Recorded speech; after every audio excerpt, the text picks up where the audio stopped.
안녕하세요. 김호준의 뉴스공장에서 까칠한 미식가 코너를 맡고 있는 마칼라미스터 황교익입니다. 평창 동계올림픽이 어제 개막했습니다. 어제 저녁에 용평 리조트에서 열리는 VIP 만찬 식단이 공개됐는데 사실 조금 사고가 있었어요.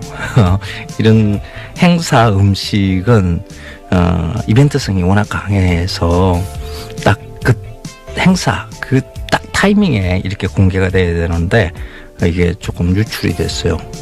뭐 내부 단속이 안 된 우리 문제이기도 합니다. 많이 아쉽습니다. 유감이기도 하고요. 에피타이저격인 그 첫 번째 코스가 뭐 축제의 한 접시라는 이름을 담고 있는데 그 올림픽 정신을 담은 그 오색 메밀전병이 나오고 옆에 훈제 무지개 송어 초당 두부 그리고 두 번째는 화합의 한 접시라고 해서 통감자의 한우 스테이크 뭐 다 강원도 겁니다. 그리고 철원 DMZ에서 만들어진 고추냉이 간장 소스 태백산 곤드레 나물밥에다가 강원도 아스파라가스 뭐 이렇게 해서 또 이게 그 공개된 것 중에 하나가 가시 철조망을 녹아내리는 한반도 초콜릿 요건데 색깔이 한반도 색깔이 깔리니까 하늘색이죠. 이 하늘색은 식욕을 많이 떨어뜨려요. 그래서 내부에서도 이것을 진행을 할 때 말이 좀 있었습니다. 근데 어떻게 해요?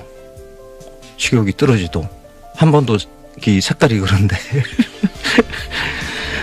저도 이 상차림에 대해서 의견을 좀 보탰었는데 어땠는지 좀 궁금하기도 합니다. 이런 음식 드시면서 뭐 그게 맛있다 어떻다 하는 이런 것보다는 그 음식에 담겨 있는 의미 생각하면서 좋은 이야기 많이 나누었던 자리였기를 바랍니다. 평안한 어쩌면 이렇게 맛있는 의미 있는 한 끼부터 시작될지도 모릅니다. 토요일 뉴스공장 주말특근 지금부터 함께 하시죠. 이번 주 주말 특근의 첫 번째 순서는 최문순 강원지사 인터뷰를 준비했습니다. 진솔하면서도 유쾌한 인터뷰였습니다. 2월 6일 화요일 2부에 방송된 내용 다시 들어보시겠습니다.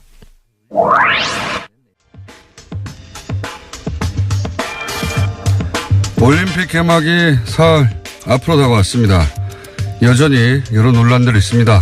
최문순 강원지사 전화 연결해 보겠습니다. 안녕하십니까 지사님. 전화 연결됐습니다. 안녕하십니까? 네, 공장장님 안녕하십니까? 바쁘시죠? 제가 괜찮습니다. 고맙습니다. 네.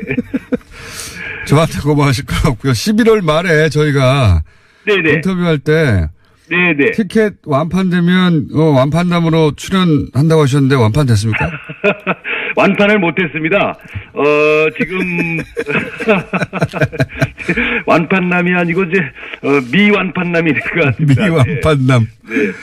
이렇게 뭐 가파르게 상승세를 그리다가 지금 주춤하고 있는데요. 예. 현재 올림픽은 75%, 그다음에 패럴림픽은 85% 정도가 팔렸습니다. 75%. 여기에 이제 현장 판매가 한 10% 남게 되는데 현장 판매를 더하면 85%, 패럴림픽은 95% 이렇게 이 정도 팔렸다고 보시면 되겠습니다. 마지막 남은 기간 동안 꼭 완판하도록 하겠습니다. 네. 이게 이제 궁금한 것은 네. 올림픽이 시작되면 더 이상 그 현장 판매 외에 온라인 판매는 안 합니까? 그것도 계속 판매합니다. 그렇군요. 네네. 그래서 지금까지 안 사신 분들 빨리 사셔서 지금 늦게 살수록 좀 좋지 않은 경기들이 남으니까요. 빨리 사셔야죠. 좋지 않은 경기. 네. 네. 그러니까 이제 그 TV를 보다가 나도 한번 가보고 싶다 멀지도 않은데 이런 생각이 불쑥 들면 인터넷에 여전히 구입할 수 있다는 거죠? 예. 그렇습니다. 네. 그렇군요. 네. 그래서 거꾸로 이제 올림픽이 진행되면서 이 판매율이 더 올라가서 결국은 거의 완판이 될 수도 있긴 하겠군요. 그렇습니다. 이게 이제 판매율이 소치 올림픽이나 다른 올림픽보다 좀 높습니다. 그래요? 이제 제가 완판남을 약속했기 때문에 끝까지 100% 팔아야 될 걸로 생각하고 있습니다. 팔아야 될 걸로. 그래요. 이전에 동계올림픽이 이제 세계적으로도 하계올림픽보다 인기가 분명히 낮긴 한데. 네. 말씀하셔서 제가 궁금해졌는데. 네. 그 이전 동계올림픽들의 티켓 판매는 어느 정도 됐습니까? 지금 75% 지금 이 시점에서 75%가 소치올림픽보다 조금 높은 상태가 되겠습니다. 아, 그렇군요. 여기서 현장 판매와 진행되면서 판매되는 거를 합하면 한 90% 정도 된 걸로 보시면 되겠습니다. 남은 10%도 저희들은 꼭 팔아야 된다는 생각을 하고 있습니다. 네. 공장장님이 많이 좀 팔아주십시오. 제가 어떻게 표를 팝니까? 그리고 이런 얘기 많지 않습니까? 뭐 개막식도 너무 추울 거다. 사실 최근에 그 올림픽 관련한 보도들은 대부분 네. 부정적인 뉴스가 훨씬 많아요. 너무 춥다. 뭐 북한 관련된 이야기. 뭐 올림픽 얘기하다가 미국 얘기 나오고.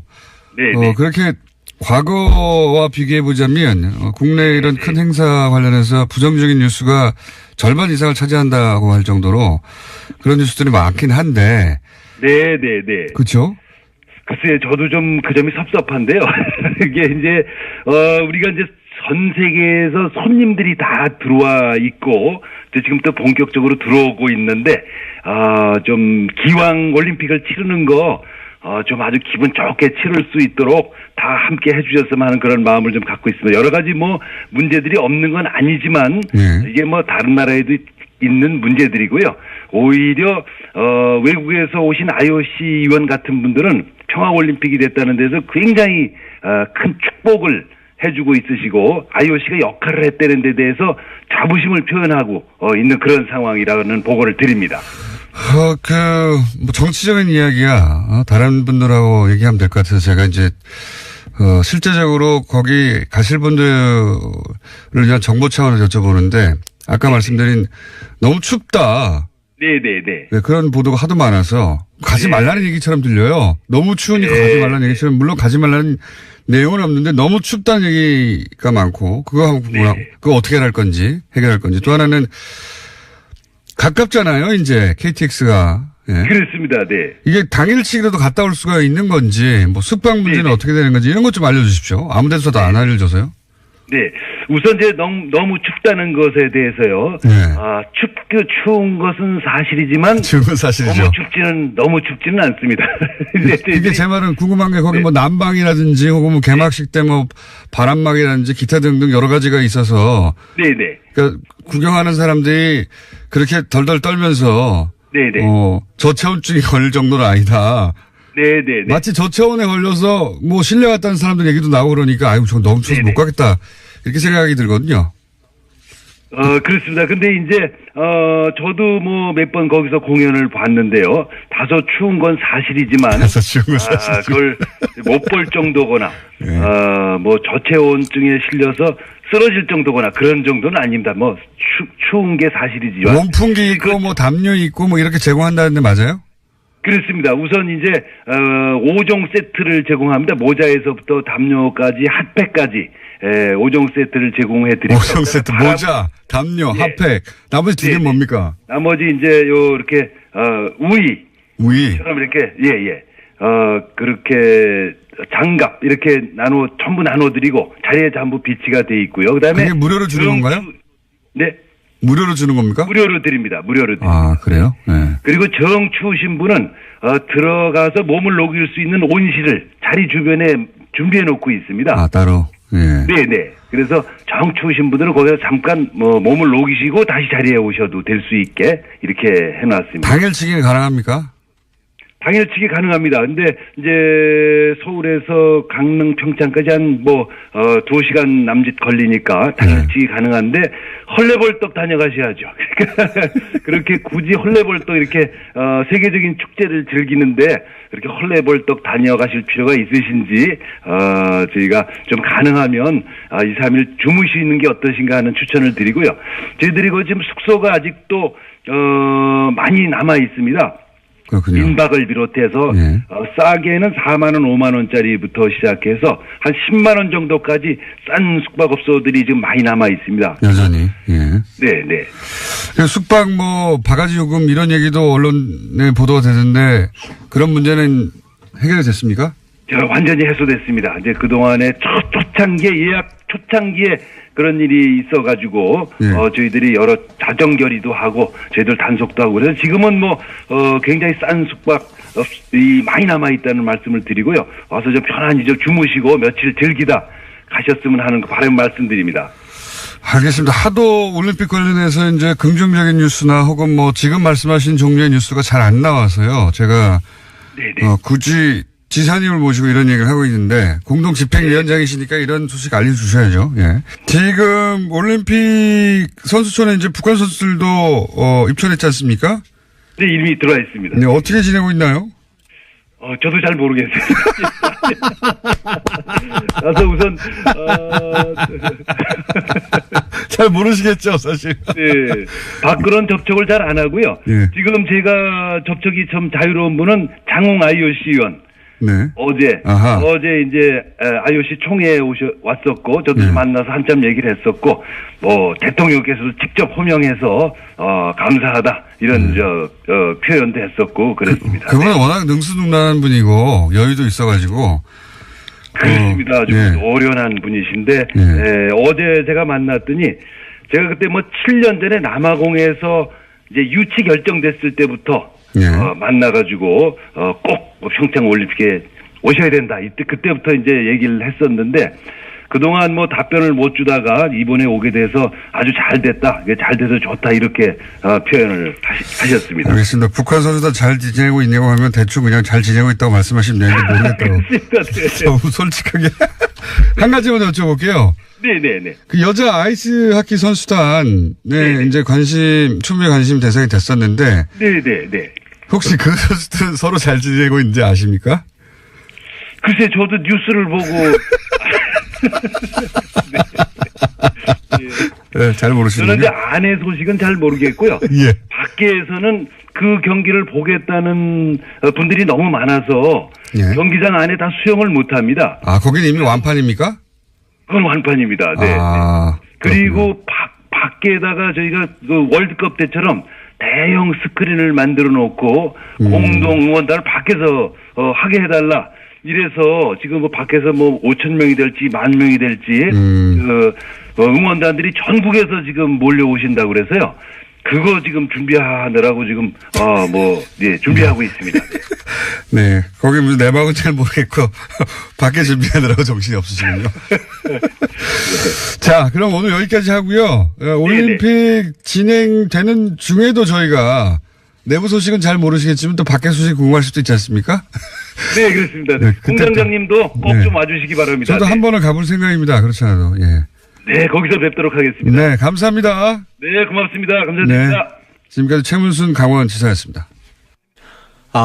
평창 동계올림픽 잘 돼야 됩니다. 저도 강원도 명예 도민이기도 하고 명예 홍보대사이기도 합니다. 그래서 저도 강원도 일이라 그러면 그냥 발벗고 나서서 돕고 있는데 올림픽 잘 되고 그 이후에도 잘 그 시설들이 잘 활용되기를 갖다가 간절히 바랍니다. 쭉 그래왔지만 요즘 뉴스공장은 똑같이 쉴 새 없이 잘 돌아갑니다. 뉴스공장은 늘 그래왔듯이 가장 먼저 누구도 전하지 않는 뉴스를 생산하고 전달하고 있습니다. 뉴스공장 주말특근 두 번째 순서는 민주평화당 박지원 의원의 정치구단주 코너인데요. 박지원 의원 요즘 기분이 참 좋아 보입니다. 이번 주는 유난히 유쾌했다고 하는데요. 2월 8일 목요일 3부 방송 내용 다시 만나보시겠습니다.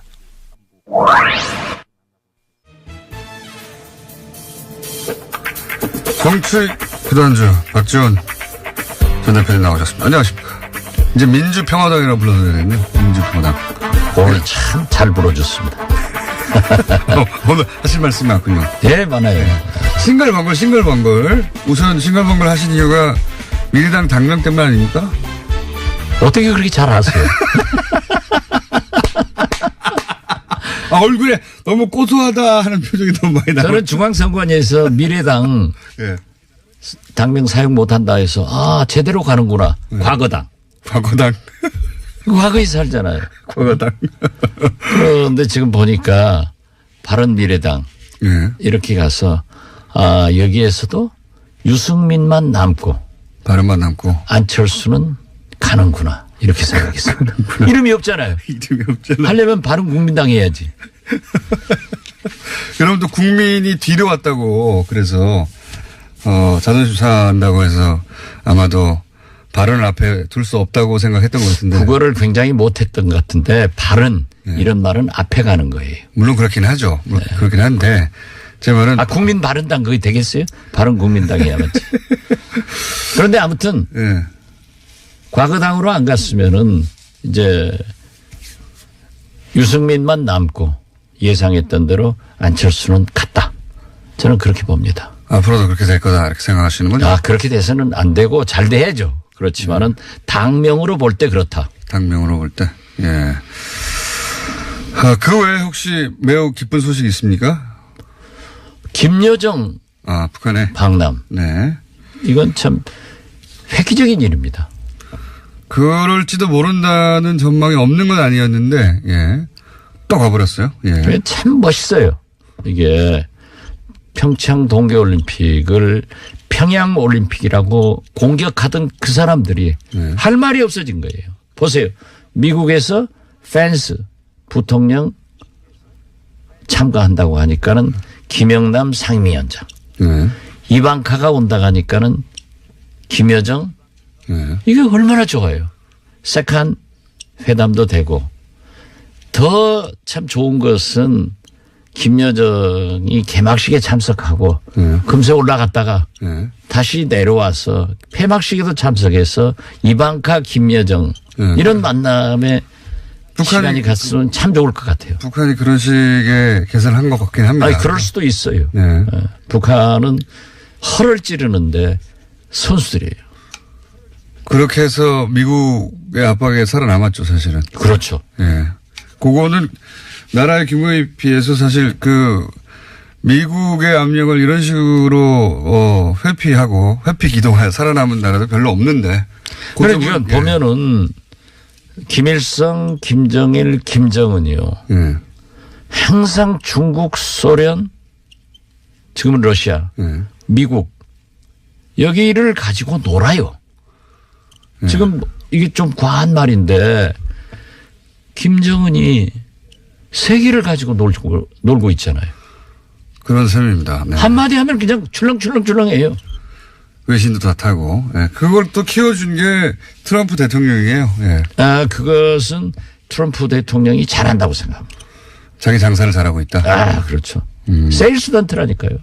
그래서 나중에는 이런 긴장을 고조시켜서 본인이 이 긴장을 다 해결하는 사람으로 등극하려고 하는 거 아니겠습니까? 저는 틀림없다고 봅니다. 클린턴, 오바마 참 역대 최근 대통령 중에서 가장 국민적 미국 세계적으로 존경을 받는데 클린턴도 오바마도 못한 것을 내가 한다. 민주당 정권이 못한 것을 내가 한다. 네. 그래서 재선된다. 그런 플랜이 있을 거예요. 근데 노벨상 얘기도 하셨고. 그렇죠. 네. 저도 비슷한 생각을 작년부터 계속 얘기하고 있었습니다. 네, 그러니까 공장장이 한 것을 제가 도둑질 해왔어요. MB도 도둑질 잘하잖아요. 갑자기 MB 얘기를 또. 그런데 이제 박주선, 김동철, 주승용 이 세 분이 결국은 지역의 민심을 거스릴 수는 없다. 결국은 이제 처음엔 아니어도 나중에는 민주평화당과 같이 할 거라고 했는데 이분이 근데 이 세 분이 안 왔을 뿐만 아니라 이 세 분에 대해서 그래서 의원님이 배신자라고. 제가 배신자라고는 하지 않았고 말 똑똑히 하세요. 배신자라고 하지 않았어요. 네. 정치를 하다 보면은 이렇게 배신하는 사람들도 생기더라. 그 말이죠. 그런데 언론이 딱 썼더라고요. 그런데 가관은 안철수 대표가 기자가 박지원 대표하고 친했잖아요. 이렇게 얘기를 하니까 제가 언제 친했나요? 이 사람. 그러면 저를 이용했나요? 이용한 거겠죠. 그리고. 친하지는 않으셨나요? 난 친했죠. 우리, 둘이 얼마나 많은 얘기를 했고, 매일 전화했고, 문자 왔다 갔다 한 게 있는데, 그리고 기자들이 다 알고, 우리 국민들이 다 아는데, 언제 친했나요? 그걸 보면은, 안철수는 사람하고 친하지 않고, 이용만 하는 사람이구나. 이렇게 생각했는데, 김동철. 박주선. 다 잘 아시는 분들이잖아요. 주승용. 형제처럼 알죠. 그럼 박주선, 김동철, 주승용 이 세 분은 민평당이 아니라 바른미래당으로 간 겁니까? 뭐 그걸 제가 얘기할 필요는 없고. 하실 거잖아요, 근데. 그런데 결국 우리하고 같이 할 거니까. 그냥 탈당할 거라고 보십니까? 거기에서 안철수 대표하고 6개월 1년 이상 정치한 사람 없다니까요. 그러니까 금세 와요. 그러기 때문에 또 만나고 그러기 때문에 자기들이 저를 어제 그렇게 안철수까지 비난 박지원이 매도했으니까 제가 참으면은 만난다. 그래서 사과하실 생각은 없고요? 뭘 사과할 게 뭐 있어요? 세 분이 사과를 요구했던데요. 네. 뭘 사과할 게 뭐 있죠? 배신자라고 부른 거예요. 제가 배신자라고 안 불렀어요. 정치하다 보면 그렇게 배신하는 사람도 있더라. 기사 잘못 쓴 것을 내가 왜 사과해요? 그 세 분을 딱 특정한 건 아니기 때문에. 그건 아니고. 네. 도둑놈도 배신자는 배신자예요. 제가 감옥에서 얘기 지난번에도 했잖아요. 감옥에 있을 때 검찰에 불려가면서 도둑놈들이 불고 오면은 우리 죄수들이 상대를 안 해요. 배신했다고? 네. 그게 정의로운 사회는 아니겠죠. 그렇지만은 우리 애는 그런 게 좀 있어요. 네. 그게 배신자 이 세 분은 아닌데 하여튼 배신하면 안 된다. 일반론이다? 일반론이죠. 네. 양심이 약간 꿀리네.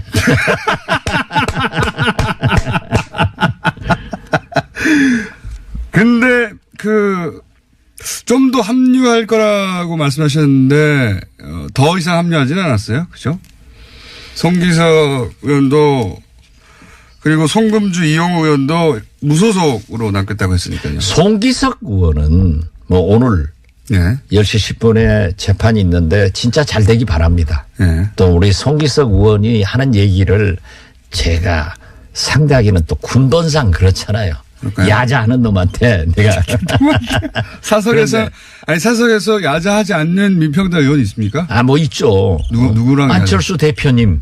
대표일 때는 대표님이 하셨고. 그런데 어떻게 됐든 뭐 송기석 의원은 어쩔 수 없이 이 말을 그렇게 하면서도 안철수 메신저 역할로 굉장히 끝까지 충성을 해서 손금주 의원 병문안도 가고 뭐 찾아다녔어요. 그런데 손금주 의원은 지금 이 안철수 대표하고의 인간적 또 정치적 신세를 진 게 많기 때문에 일단 완충 지역으로 무소속으로 갔다 올 거고 이용호 정책위 의장은 명분을 굉장히 중시하는 사람입니다. 그래서 저하고도 만났어요. 또 자기 부부가 병원으로 와서 저녁 식사도 같이 하면서 얘기를 나눴지만은 맨 처음에 국민의당이 합당을 2월 4일 하기로 했잖아요. 그러다가 전당대회를 2월 11일로 연기를 했기 때문에 자기는 명분상 국민의당 통합을 반대했는데 11일 통합이 되면은 올 것입니다. 그때 다시 결정을 할 수 있을 것이다. 아니 옵니다. 온다고 생각하십니까? 네. 그래서 저희 당에서도 그게 경향신문 기자 출신이고 총리실 등 굉장히 그 실력이 있어요. 그래서 연속성을 위해서 정책위 의장이나 혹은 최고위원 한석을 비워놓고 기다리고 있습니다. 아, 그렇군요. 오실 거라고 이제 확신하시는 거예요? 네, 확신합니다. 네. 그러면 만약 안 오시면 어떻게 할 겁니까? 뭐 한다니까요. 그렇게 민주평화당 잘못되기를 바라는 공장장 같은 국민은 10%도 안 돼요. 송기석 의원이 원래 의도했던 것은 박지원 대표만 이렇게 떨궈내는 것이다라는 취지의 얘기도 한 것으로 보도됐는데 그게 뜻대로 잘 안 된 이유가 뭡니까? 그 송기석 의원 오늘 재판이나 잘 받고 잘 됐으면 좋겠습니다. 그리고 저 하나를 네. 못 당해봐 가지고 네. 안철수부터 그런 기라상 같은 의원들이 저를 집중 공격하고 있는 것을 보면은 아, 박지원이 키워주는 사람이 참 많다. 기분이 좋습니다. 비례대표 세 분은 이제 출당을 안 한다는 뜻을 여러 차례 밝혔기 때문에 그분들은 그러면 그 안에서 어떻게 활동하게 되는 겁니까? 몸은 우리고 예. 적은 호적은 그쪽에 있겠지만 결국 유승민 대표가 2월 10일 합당대회 되면 당대표가 돼요. 네. 그런데 유승민 당대표는 앞으로 대권 후보가 되기 때문에 굉장히 그 이미지 관리를 많이 하시는데 그분이 얘기했기 때문에 저는 그랬어요. 안철수는 안 된다. 저 사람은 오기밖에 없는데 고집밖에 없는데 그렇기 때문에 말하지 말라. 어제 조배숙 대표가 괜히 찾아가서 또 얘기했더라고요. 네. 뭐 대표께서 하셨으니까 어쩔 수 없지만은 저는 유승민 대표가 당대표가 되고 안철수 대표는 그때는 국회의원도 아니고 아무것도 아니에요. 서울시장 후보 얘기 나오던데요. 글쎄 후보야 누구든지 될 수 있죠. 문제는 당선되느냐가 문제지. 부산시 저도 예. 대통령 후보 하고 싶은데 후보는 될 거예요. 그렇지만 안 되니까 못 해요. 되면은 그렇게 자연스럽게 또 국민들이 그렇게 원하기 때문에 될 거다. 저는 그렇게 봅니다. 유승민 대표가 대단히 좋은 사람이에요. 아, 유승민 대표는 정치인으로서 높이 평가하십니까? 네, 저는 높이 평가합니다. 왜냐하면 그분은 분명한 자기 정체성과 이념, 철학을 얘기하잖아요. 나는 보수다. 대북 문제에 대해서도 안 된다. 네, 동의할 수는 없지만 하여튼 존중한다. 그렇죠. 네. 그러한 보수가 있어야 됩니다. 또 저처럼 진보 개혁적인 사람도 있어야 되고 그렇게 해서 서로 상호 견제하면서 경쟁하면서 발전해야죠. 그런데 유승민 대표는 그러한 면에서 저는 보수를 대표하는 가장 훌륭한 정치인이다. 그렇게 생각합니다. 중요한 분인데. 근데 이제 그렇게 생각하시는데 안철수 대표는 그러면 앞으로 정치적 입지가 계속 줄어들 거라고 생각하시는 겁니다. 그렇죠. 한번 배신하면은 자꾸 배신돼요. 짧은 시간에 많이 그분은 바뀌긴 했죠, 당적을. 중도개혁, 김대중 정책, 햇볕 정책을 이어받겠다 해가지고 아무도 모르는 극중주의. 극중주의. 그러다가 또 보수주의, 공화주의를 부르짖었어요. 극중주의. 그러다가 이제는 보수 대연합으로 가고 있잖아요. 그래서 과거 정치인들은 기록이 안 남았지만은 지금은 달릅습니다. 국민이 지도자라니까요. 이재용 부회장 석방에 대해서 어떻게 평가하십니까? 저는 늘 예. 사법부의 결정을 존중해야 우리 국가 질서가 예. 잡힌다. 그 기본으로 항상 예. 말씀하시고. 이제 홍준표 대표 제 마음속으로는 대법원에서 파기환송돼서 유죄가 됐으면 솔직히 그랬어요. 그렇지만은 대법원에서 기각시키니까 사법부 판결을 존중하자. 국가 질서를 위해서. 네. 그 가장 정의롭고 국민 신뢰를 많이 받는 사법부마저 우리 국민들이 흔들어서는 안 됩니다. 기본 입장이신데. 그렇기 때문에 이재용 부회장도 1심 선고가 났으니까 사법부 결정이에요. 항소심 결정가 났으니까. 2심. 그러면 대법원에 네. 검찰이나 특검에서 상고하면은 기다려보자. 네. 그래서 최소한 우리는 그건 사법부는 좀 흔들지 말았으면 좋겠다. 네. 그래서 자기가 자꾸 얘기하는 게 불만을 갖지만은 우리 국민들은 사법부의 최종 판결을 순종하고 정치인들 이렇게 말이 많지만은 중앙선관위의 유권 해석을 따르잖아요. 그러니까 이건 좀 지켜나가야 된다고 의회에 봅니다. 계신 분으로서는 이제 당연히 그런 말씀하실 수 있는데 개인적으로는 이 판결에 대해서 어떻게 판단하십니까? 그러면 제가 개인적으로 여기서 얘기하면은 누가 개인적으로 받아들이겠어요? 그래서 나는 거기다 제가 평가를 하면서 그랬어요. 사법부도 좋은 재판을 해야 된다. 좋은 재판을 했다. 거기까지만. 네. 사법부 앞에 불려가신 일이 또 적지 않으니까요. 저는 많이 잡혀갔죠. 그래서 사법부의 심기는 건드리지 말아야 한다는 거죠. 그렇지는 않아요. 검찰 심기도 건드리지 말아야죠. 그렇지만 제가 얼마나 검찰하고 싸워요. 검찰이야 기소만 할 수 있죠. 판결이 역시 사법부가 하니까. 그렇더라도 검찰이 기소 안 하면 사법부 볼 일이 없어요. 더 무서운 것은 검찰이지. 네. 꼭 그런 건 아닌 것 같아요. 아니 그런데 진짜 우리가 지금 그래도 우리 국민이 네. 영국에서 산업혁명 후 오늘의 영국이 된 것은 종교가 언론이 사법부가 제대로 서 있었기 때문에 오늘의 영국이 왔습니다. 그 제대로 서 있다는 전제가 있어야 되는 거죠. 아니 글쎄 예. 그렇지만은 제가 볼 때는 우리나라 어떤 기관 어떤 국가기관보다도 그래도 사법부가 가장 정의롭고 가장 국민의 신뢰를 받았는데 최근에 와서 보니까 내일신문 일면 탑으로 났는데 사법부를 신뢰하지 않는다는 국민이 60%가 생겼더라고요. 그래서 이건 위기다. 저도 그렇게 생각합니다. 그러니까 사법부가 좋은 재판 하셔야 돼요. 네. 스스로 큰일 나요. 여론조사 뒤에 싹 이렇게 숨으셔가지고. 아니 스스로 큰일 나요. 알겠습니다. 아니 제가 재판을 받는데 네. 그 재판장이 어떤 사건에 뭐에 연루됐다 하면은 제가 재판에 승복할 수 있겠어요? 그래서 사법부는 진짜 알찬 개혁을 제대로 개혁을 해서 국민의 신뢰 회복이 가장 필요하다 이렇게 생각합니다. 마지막으로 한 가지만 여쭤보겠습니다. 이건 이제 해석이 잘 안 돼서 여쭤보는 건데 오세훈 전 서울시장이 왜 바른정당을 탈당했을까요? 잘 간 거 아니에요? 잘 간 거 아니에요? 그러니까 왜 그랬을까요? 아, 내 자리가 없다? 그렇지 않죠. 미래가 없다. 미래가 없다. 그러니까 미래당이 안 되잖아요. 미래가 없다. 그렇다고 자유한국당에 들어간 건 아니고 이제 무소속으로. 네. 남아있다가 거기도 네. 자유한국당으로 가실 거예요. 저는 그렇게 봅니다. 그쪽으로 갑니까? 네. 네. 우리 당으로는 안 오고. 거기는 안 가겠죠, 당연히. 알겠습니다. 혹시 오늘 이거 했었어야 되는데 못하신 말씀 있으십니까?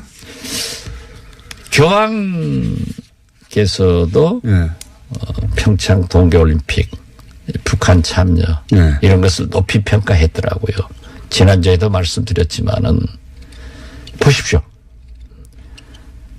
펜스 부통령이 오니까 김영남 상임위원장을 보내고 네, 그걸 맞춘 거죠. 네. 이방카가 온다니까 네. 김여정을 보내고 분명히 좋은 길로 가고 있습니다. 네. 그런데 최근 제가 미국 상당한 분하고 통화를 해봤더니 네. 곧 곧. 미국에서 대북 큰 걸 터뜨릴 거다. 대북 압박을 가하는 어떤. 아마 그런 것 같아요. 네. 그래서 제가 올림픽 끝나면은 김정은도 미국에다 뭘 하나 던질 거다. 네. 휴전 네. 전에는 공격이 더 많지 않느냐. 그래서 저는 결국 이번 평창 동계올림픽을 문재인 대통령의 외교 시험대가 됩니다. 펜스 김영남 세컨 회담, 이방카 김여정의 방한 방남 이런 것을 계기로 해서 문재인 대통령이 늘 주장했던 한반도 평화와 북한 핵 문제 해결을 위해서 우리가 큰 역할을 할 때니까 우리 국민들이 좀 참고 협력해 주자. 하여튼 긴장이 한번 오긴 올 거다. 곧. 올 겁니다. 그리고 다시 그게 풀릴 것이다. 아, 예, 그렇습니다. 여기까지. 이제 출범했으니까요. 민주평화당의 박지원 의원이었습니다. 감사합니다. 감사합니다.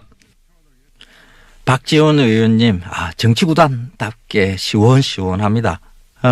뉴스공장에는 정의당 노회찬 원내대표의 누르과정을 비롯해 주옥 같은 고정 코너 아주 절비합니다. 제작진에 의하면 제가 진행하고 있는 까칠한 미식가 이 코너도 인기가 상당하다고 이야기를 합니다. 제가 출연하지 않는데도 출연한 줄 알고 여러분들이 댓글을 갖다가 이렇게 재밌게 들었다고 이렇게 달아주시는 제 댓글 부대도 존재한다는 것을 저도 이미 인지하고 있습니다. 고맙습니다, 여러분들. 최고의 고정 패널을 확보하고 있는 것 이거 다 사실 김우중 공장장의 힘이 아닌가 싶을 때가 있어요. 생긴 거는 그래도 아주 친화력은 아주 좋습니다. 같이 고기 먹기에는 아주 최적의 이거는 사람이라고 볼 수 있죠. 김우중 공장장의 유쾌하고도 송곳 같은 진행 그리고 다른 방송에서는 엄두도 못 내는 발빠른 섭외력 그리고 명실공히 자타가 공인하는 국내 최고 시사 프로그램으로 성장할 수 있는 여러 가지가 있는데 그리고 최근에 라디오 청취율 조사 있었는데 그때 김어준 뉴스공장이 1위를 했습니다. 신설된 지 겨우 1년 6개월밖에 안 되는데 그리고 수도권에서만 방송되는 프로그램입니다. 놀랍지 않습니까? 1위를 했다는 게. 그리고 지금 하고 있는 이 주말 특근도 주말 프로그램 중에서는 2위를 하고 있습니다. 모두 이 뉴스 공장을 사랑해 주시는, 그리고 함께 까칠한 미식가 코너도 함께 사랑해 주시는 청취자 여러분들 덕이 아닌가 합니다. 감사합니다.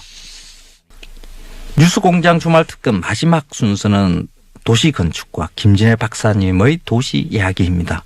아파트 단지 공화국에 대해 짚어본 시간이었는데요. 6월 8일 목요일 4부에 방송된 내용입니다. 다시 들어보시겠습니다.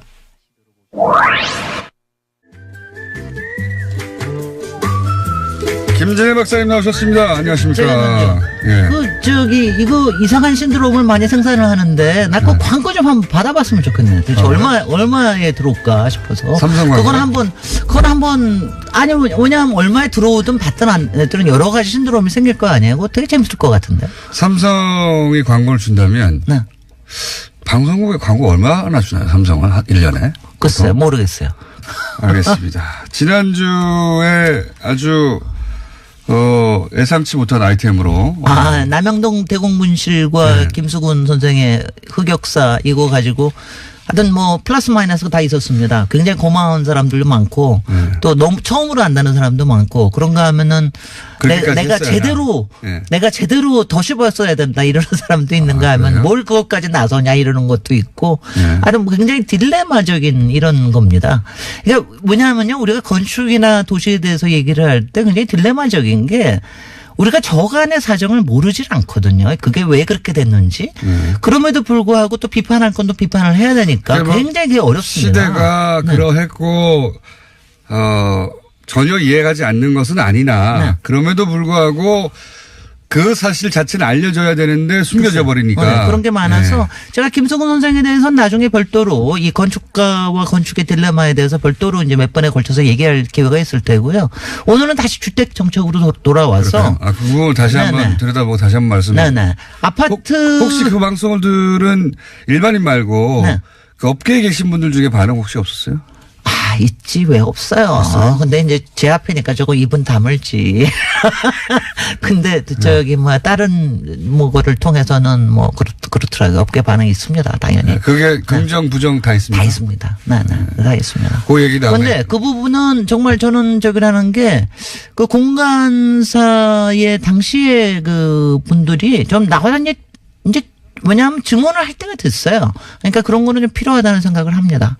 나름대로 노력을 해보겠습니다. 그러니까 그분의 업적은 업적이고 또 우리 5분밖에 안 남았어요. 나 이거 굉장히 중요한 거라서. 빨리 말씀하십시오. 예. 아파트 공화국. 우리 아파트 공화국 지난 2주일 전에 했는데, 오늘은 단지 공화국에 대해서 얘기를 한번 해보려고 하는데요. 단지 공화국이 좀 문제라고 말씀하셨는데. 네네. 아파트 공화국은 이제 프랑스 학자가 이름을 붙인 건데, 이 단지 공화국이라는 하나는 우리 학자입니다. 명지대의 박인석 교수가 책에서 말을 붙였는데. 어떤 의미입니까? 굉장히 얘기하는 게 그러니까 아파트가 많고 단지가 그렇게 많다는 얘기죠. 그렇죠. 근데 이제 아파트 공화국 자체가 문제는 아니다. 왜냐하면 아파트는 다 나라도 있으니까. 아파트는 뭐 굉장히 많고, 또 이거는 그냥 집합주택, 공동주택의 한 형태잖아요. 뉴욕에도 그러니까 아파트죠. 그거는 상관없다. 근데 단지 공화국이 우리 사회의 문제다. 왜냐하면 단지라는 게 이제 이런 겁니다.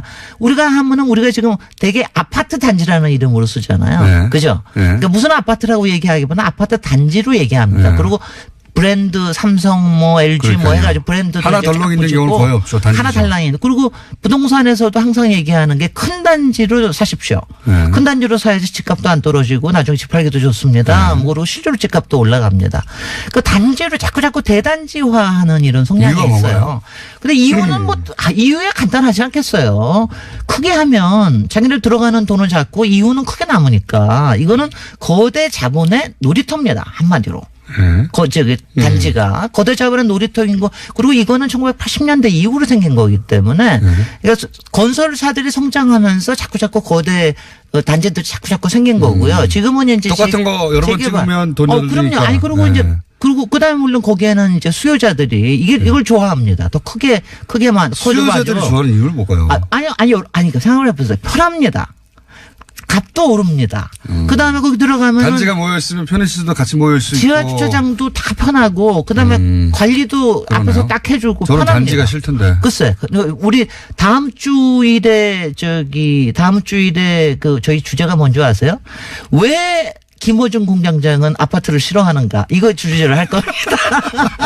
그래서 먼저 얘기하죠. 저는 싫어요. 네. 네. 그래서 그거 하는 저는 단지도 그래서 싫고. 오늘은 그 단지도 싫고. 근데 이 단지가 왜 그렇게 이제 박연석 교수나 이런 분들이 문제로 여기느냐 하면은 이게 거대 자본의 놀이터가 끊임없이 자기네들의 먹거리를 만들면서 계속해서 돌아가는데 일반 소비자들은 거기에 취해가지고 같이 이제 돌아가는 거죠. 근데 이게 문제가 뭐냐면은 도시에서는 도시는 자꾸 피폐화된다. 도시가 왜 문제가 되느냐 하면은 아시겠지만 단지 안에 도로 못 뚫지 않습니까? 도로도 못 들어가게 하죠. 그러니까 끊임없이 그 안에 도시 안에 성을 만드는 거예요. 자기들만의 성이죠. 성이자 제가 싫어하는 이유 중에 또 하나예요. 섬입니다. 네. 그 안에는 섬으로 돼 있어가지고 그러니까 서로 간에 그 안에 있는 사람들은 자기네들끼리 무슨 이너서클이 될지 모르지만 주변하고는 담을 쌓는 거예요. 주변하고 담을 쌓고 자기들끼리도 담을 쌓아요, 사실. 글쎄요. 그러니까 그게 일종의 단지 이기주의가 생기고 사람들과 사람들 사이를 자꾸 섬으로 만들게 하는 굉장히 나쁜 거다. 게다가 또 단지 내에서 큰 평수, 작은 평수에 또 차별됐습니다. 우리 소셜 믹스는 또 나중에 얘기하죠. 네. 그다음에 또 하나는 더 큰 문제가 뭐냐면은 지금 이게 생기는 문제인데 단지가 커지면 중간에 한 번씩 적어도 한 30-40년에 한 번씩 집을 짓거나 이럴 때요. 도시의 유연성이나 변화에 대한 적응력이 무지 떨어지는 거예요. 한 번 할 때마다 왕창 그냥 폭탄이 하나씩 떨어지는 거죠. 그렇죠. 재개발. 그렇게 되면은 이제 집값 올라가고 이런 문제가 있는데 뭐 미국이나 뭐 우리 유럽에 있는 아파트들은 다 도시형 아파트들이에요. 네. 이게 이제 조금 커도 하나이기 때문에 그 안에서 용도도 이렇게 많이 바꿔서 쓰기도 하고 그리고 바꿀 때도 그거 하나만 바꾸면 되는 거예요. 그러니까 도시가 천천히 자라거나 진화할 수가 있는데 우리는 그냥 끊임없이 폭탄 돌리기를 하는 거죠. 단지째로 바뀌어야 되니까. 그러니까 우리의 단지공화국의 문제가 도시에 대한 문제, 우리의 경제의 문제, 그 다음에 실제로 이제 자본의 이 문제, 다른 나라의 삶의 문제. 이런 단지 형식으로 아파트를 잔뜩 모아가지고 곳곳에 짓는 곳이 없어요? 이 우리나라처럼 이렇게 상품화와 이런 규모로 자본화되는 경우는 더군다나 이제 그 아파트 공화국이라는 말을 붙인 사람 이름도 그 발레리 줄레조 교수도 왜 얘기를 하냐면 아파트가 많을 수 있다. 많을 수 있는데. 근데 니네는 왜 이렇게 아파트가 비싸냐? 내가 보기에는 완전히 슬럼같이 보이는데 아파트가 제일 싸죠. 다른 나라에서. 그래서 말입니다. 이겁니다. 그러니까 그걸 단지 공화국이라는 거를 거기에 덮어 씌웠기 때문에 이렇게 되는 거거든요. 못 사는 사람들이 모여 있어요, 보통은. 그렇습니다. 대개는. 왜냐하면 서로 따뜻따뜻 붙어 있으니까 그게 좋을 리가 근데 없잖아요. 우리는 이거 자체가 이상한 현상이라는 거예요. 그러니까 이 단지 공화국이라는 거에 속에서 사실 우리가 지금 여러 가지 뭐 적폐익이나 이런 것들을 하는데 우리가 이게 벗어나지 않는 굴레로 보기에는 우리 뭔가 조치를 취해야 됩니다. 그러니까 건설 회사들이 자기 이윤 때문에 만드는 문화를 우리는 이제 다 그냥 받아들여서 자연스럽게 편하니까 하고 넘어가는 이걸 끊어야 된다. 어느 지점에서. 어느 지점에서 끊어야 됩니다. 김진애 박사님이었습니다. 안녕. 안녕. 역시 김진애 박사님의 분석은 재밌습니다. 그리고 저희들이 평소 생각하지 못했던 지점들을 꼭꼭 찍어서 이야기를 해 주시는데, 저희 방송 알쓸신잡이라고 있죠. 유시민 작가와 저와 뭐 내과학자, 건축가, 뭐 예전에는 소설가도 같이 했었죠. 그때 남자들만 나와서 뜯은다고 말들이 많았어요. 그래서 저희들이 제작진한테 이런 이야기를 했었어요. 이거 남자들 다 빼고 여성분들만 이렇게 모셔가지고 한번 이 알쓸신잡을 진행해보는 게 어떻게 했느냐. 그게 훨씬 더 재밌을 수 있다. 그때 후보분들의 말을 저희들이 이렇게 툭툭 뱉었는데 그중에 제일 먼저 튀어나왔던 이름이 김진애 박사님입니다. 진짜 김진애 박사님 입담이 참 좋고요. 그리고 건축물에 대해서 우리가 알지 못하는 그 지점들을 너무 잘 해주셔가지고 저도 공부 많이 되고 있습니다. 고맙습니다. 김진애 박사님이 다음 주 주제를 미리 공지하셨습니다. 김호중 공장장은 왜 아파트를 싫어하는가인데요. 저도 아파트 그렇게 좋아하지는 않습니다. 그런데 어쩔 수 없이 사는 거죠. 이 내용이 방송될 오는 15일 다음 주 목요일은 설날 연휴 첫날인데요. 다음 주 목요일과 금요일은 설 귀성 특집 방송으로 진행될 예정이라고 합니다. 고향 가시는 분들 꼭 함께 하시면 좋겠습니다. 하계올림픽, 동계올림픽, 월드컵 그리고 세계 육상 경기대회까지 이 모든 경기를 치른 국가는 전 세계 5개국밖에 없습니다. 88 서울올림픽이 치러진 지 30년 만에 평창에서 동계올림픽이 지금 열리고 있습니다. 평창 동계올림픽은 생애 마지막으로 국내에서 즐길 수 있는 연세가 좀 적으신 분은 2번 더 즐길 수도 있을 가능성도 있을 수도 있습니다. 동계올림픽 요즘 잘 가져가려고 하지 않거든요. 우리가 한번 치렀기 때문에 또 올 수도 있겠죠. 그런데 대부분은 이 마지막으로 국내에서 즐길 수 있는 동계올림픽이 될 가능성이 매우 높습니다. 오늘 첫 순서였던 최문순 지사님의 주장에 따르면 아직 숙소 예약 가능하다고 합니다. 그리고 KTX 기차 이용하면 당일치기로 동계올림픽 가능합니다. 저도 평창 어제 다녀왔고요. 그리고 기회 봐서 또 한번 가려고 합니다. 많이들 찾아주시기 바랍니다. 강원도 명예 홍보대사로서의 부탁드리는 것이기도 합니다. 뉴스공장 주말특근 오늘 준비한 순서는 여기까지입니다. 저는 금요일 8시 40분 맛과 멋 이야기로